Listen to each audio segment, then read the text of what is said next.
दोस्तों स्वागत है आप सभी का 12th फिजिक्स के दूसरे अध्याय के लेक्चर्स में।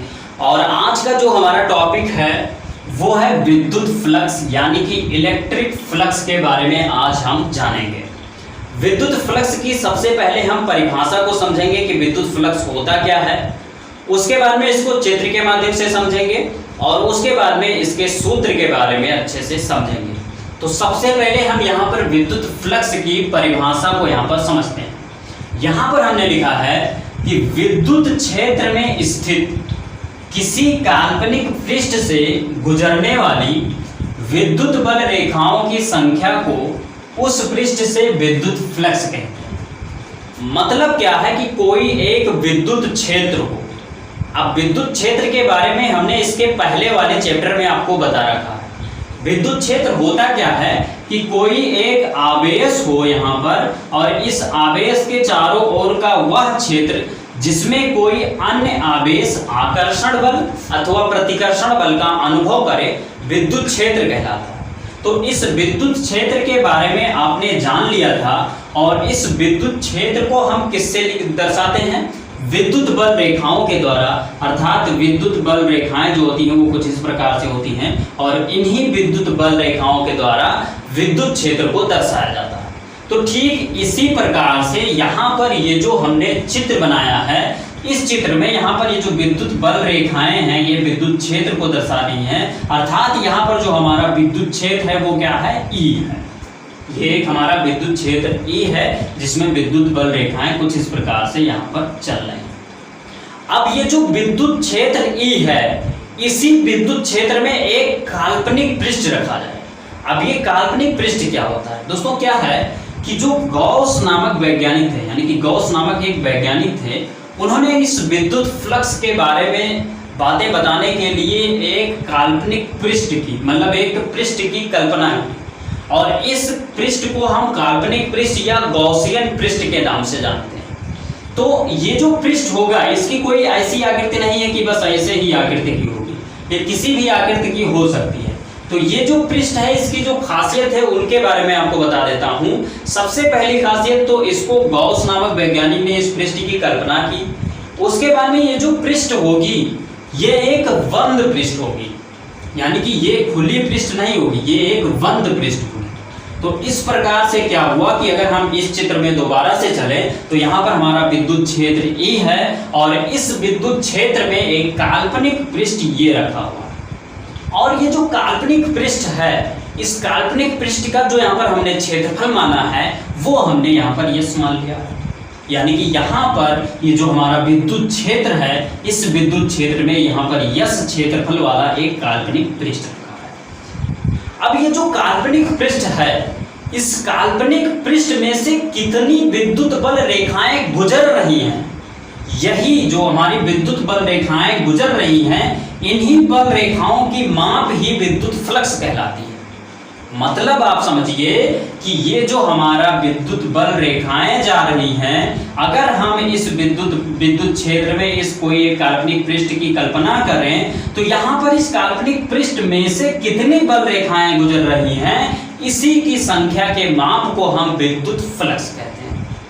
अब अगर हमको विद्युत फ्लक्स को निकालना हो तो कैसे निकालेंगे? यानी कि कोई एक विद्युत क्षेत्र दे दिया जाए और उसमें एक काल्पनिक पृष्ठ रखा हो और उस काल्पनिक पृष्ठ में विद्युत बल रेखाओं को जानना हो, यानी विद्युत फ्लक्स के बारे में जानना हो, तो कैसे हम उसके बारे में जानेंगे? इसके बारे में यहाँ पर हम जानते हैं।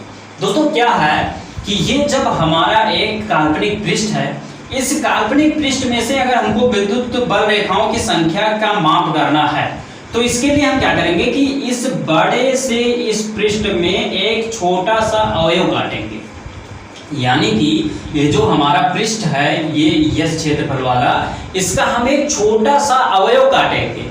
अवयव का मतलब समझिए कि ये जैसे ईंट हो, इस ईंट का छोटा सा भाग काट लिया जाए, तो ठीक इसी प्रकार से यहाँ पर ये जो पृष्ठ है, इस पृष्ठ का एक छोटा सा यहाँ पर भाग काट लिया जाएगा। अब जब इसका जो भाग है हमने छोटा सा भाग काटा है तो इसका क्षेत्रफल कम हो जाएगा, तो कुल मिलाकर इसका क्षेत्रफल हम मान लेते हैं ds हो गया।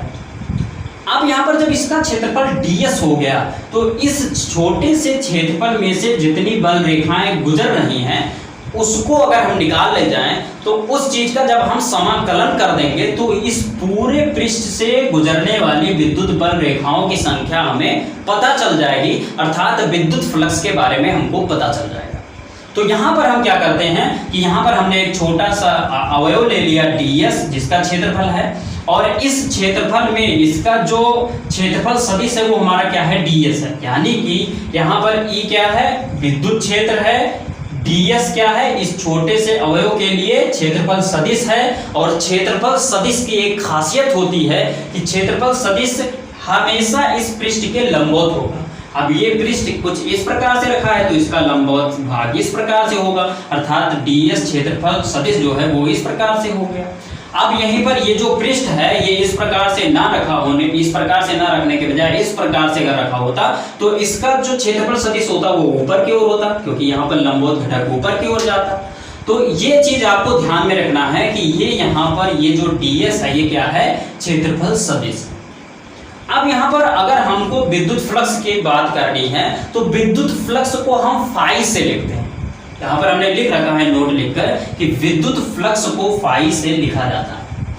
अब अगर हमको विद्युत फ्लक्स फाई का मान निकालना है तो यहाँ पर हम ये जो क्षेत्रफल सदिश है और जो विद्युत क्षेत्र है इन दोनों का गुणा कर दें तो हमको यहाँ पर फाई का मान यानी विद्युत फ्लक्स का मान मिल जाएगा। यानी कि यहाँ से अगर हम फाई ds की बात करें तो कुल मिलाकर यहाँ पर क्या हो जाएगा, E इंटू ds। मतलब समझिए कि अगर हम यहाँ पर फाई ds की बात करें अर्थात इस छोटे से अवयव के लिए विद्युत फ्लक्स की मान का बात करें, अर्थात इस छोटे से अवयव में से कितनी बल रेखाएं गुजर रही इसकी बात करें तो फाई ds बराबर हो जाएगा E इंटू ds, अर्थात E विद्युत क्षेत्र हो गया और ds क्या हो गया, इसका क्षेत्रफल सदिश। ये चीज होगी। अब यहीं पर जब हमको इस छोटे से भाग के लिए विद्युत फ्लक्स का मान मिल गया तो अब हम इस पूरे बड़े भाग के लिए विद्युत फ्लक्स का मान निकाल सकते हैं।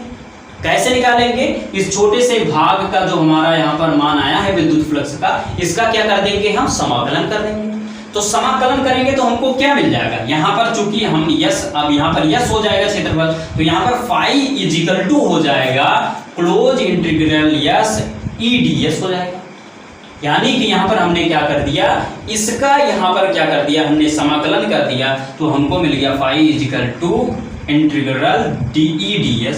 यही आपका हो जाएगा इस बंद पृष्ठ में से गुजरने वाली विद्युत फ्लक्स यानी विद्युत बल रेखाओं की माप यानी कि विद्युत फ्लक्स का मान हो जाएगा। अब एक चीज यहाँ पर मैं आप सभी को बताऊंगा कि चूंकि यहाँ पर क्या था कि ये जो ds अर्थात क्षेत्रफल सदिश था वो भी इसी डायरेक्शन में था और जो विद्युत बल रेखाएं थी अर्थात विद्युत क्षेत्र का जो डायरेक्शन था वो भी उसी डायरेक्शन में था। यानी कि यहाँ पर इस ds का भी डायरेक्शन इसी में था और जो विद्युत बल रेखा थी इसका भी डायरेक्शन इसी में था। तो कुल मिलाकर जो E और ds के बीच का कोण बना वो क्या बना, 0 अंश। और जब 0 अंश बना तो कुल मिलाकर यहाँ पर जो हमारा मान आया वो phi is equal to integral E into ds हो गया। लेकिन अगर यहीं पर ये चित्र अगर हम हटाकर किसी दूसरे चित्र पर बात करें या फिर इस वाले पृष्ठ को हम कुछ इस प्रकार से रखें अर्थात इसी ये जो हमारा एक विद्युत क्षेत्र है E, इस विद्युत क्षेत्र में अगर हम इस प्रकार से टेढ़ा कर इस वस्तु को रख दें तब क्या होगा, तब होगा क्या कि अगर इस पृष्ठ को कुछ इस प्रकार से रखे हैं तो इसका लंबवत घटक कुछ इस प्रकार से होगा। तो यहाँ पर क्या होगा कि क्षेत्रफल अवयव जो होगा या क्षेत्रफल सदिश जो होगा वो कुछ इस प्रकार से यहाँ पर हो जाएगा।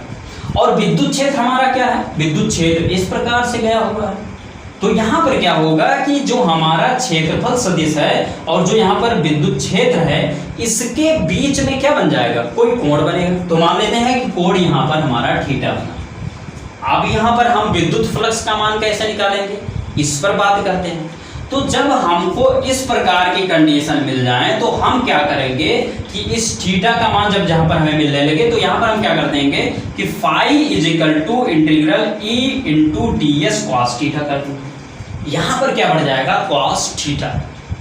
अब यहाँ पर कॉस थीटा का मान यहाँ पर जब शून्य था तो कॉस थीटा के स्थान पर शून्य रखा गया था, यहाँ पर 0 का मान यहाँ पर 1 हो गया और ये E ds ही रह गया यहाँ पर।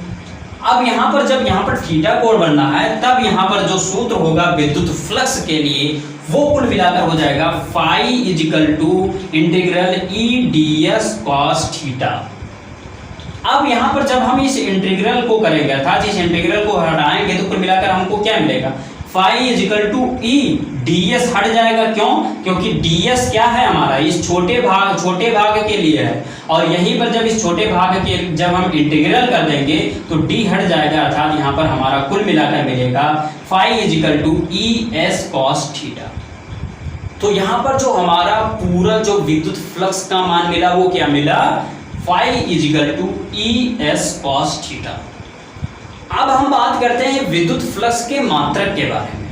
विद्युत फ्लक्स का मात्रक क्या होगा दोस्तों, विद्युत फ्लक्स के मात्रक की बात करें तो इसका मात्रक होगा न्यूटन से मीटर स्क्वायर प्रति कूलम।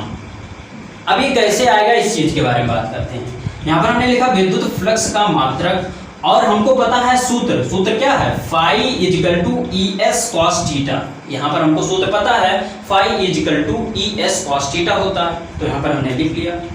अब हमने आपको बता रखा है विद्युत क्षेत्र की जब तीव्रता पढ़ा रहे थे आपको, तो वहां पर हमने क्या बताया था कि E इजिकल टू होता है F अपान Q। जब हम आपको विद्युत क्षेत्र की तीव्रता पढ़ा रहे थे इसके पहले वाले चैप्टर में, तो आपको हमने E is equal to F upon Q बता रखा है। तो E के स्थान पर हम क्या लिख सकते हैं, F अपान Q। उसके बाद में यहाँ पर क्या है कि ये जो हमारा बल F है, बल का जो मात्रक होता है वो होता है न्यूटन, तो कुल मिलाकर नीचे हमारा न्यूटन हो जाएगा। उसके बाद में यहाँ पर हमारा Q दिया गया है, तो Q हमारा क्या है, आवेश, और आवेश का मात्रक होता है कूलाम, तो कुल मिलाकर नीचे हमने कूलाम लिख दिया। उसके बाद में यहाँ पर यश जो है ये है क्षेत्रफल, और क्षेत्रफल का मात्रक होता है मीटर स्क्वायर, तो यहाँ पर हमारा मीटर स्क्वायर हो जाएगा। और कॉस थीटा का मान तो हम मान रख देंगे, वो हमारा कांस्टेंट हो जाएगा। तो कुल मिलाकर यहाँ पर हमको क्या मिला, न्यूटन प्रति कूलाम से मीटर स्क्वायर, यानी कि यहाँ पर अगर हम देखें तो न्यूटन से मीटर स्क्वायर प्रति कूलाम, इसको हम लिख सकते हैं न्यूटन से मीटर स्क्वायर प्रति कूलाम, इस चीज को हम यहाँ पर लिख सकते हैं। अब यहाँ पर अगर इस चीज को और थोड़ा सरल करें तो क्या मिलेगा हमको, ये जो कूलाम है यहाँ पर प्रति के स्थान पर अगर हम से लगा दें तो कुल मिलाकर क्या होगा, यहाँ पर इनवर्स में आ जाएगा। इनवर्स में कैसे आ गया, एक बार यहाँ पर हमको बताते हैं। जैसे यहाँ पर क्या है न्यूटन, और उसके बाद में प्रति में क्या लगा है कूलाम, ये लिखा है।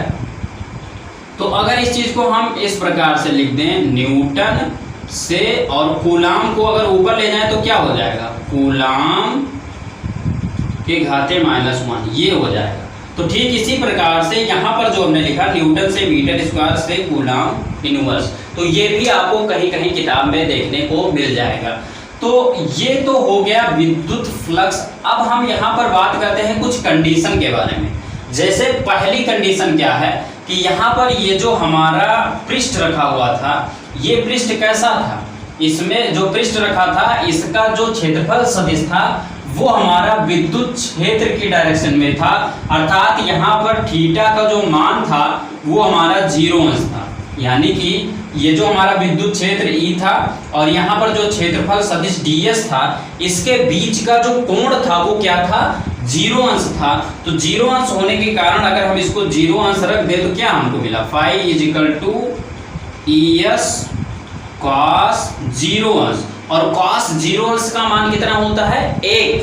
तो कुल मिलाकर हमको फाई का मान क्या मिला, ES, कुल मिलाकर जो फाई का मान मिलेगा वो क्या मिलेगा, ES की ओर मिल जाएगा।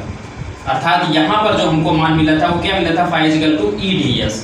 और ds क्यों था, ds इसलिए था क्योंकि यहाँ पर हम एक छोटे अवयव को लेकर बात किए थे, यहाँ पर पूरे भाग की बात हो गई। तो ये इतनी बात हो गई।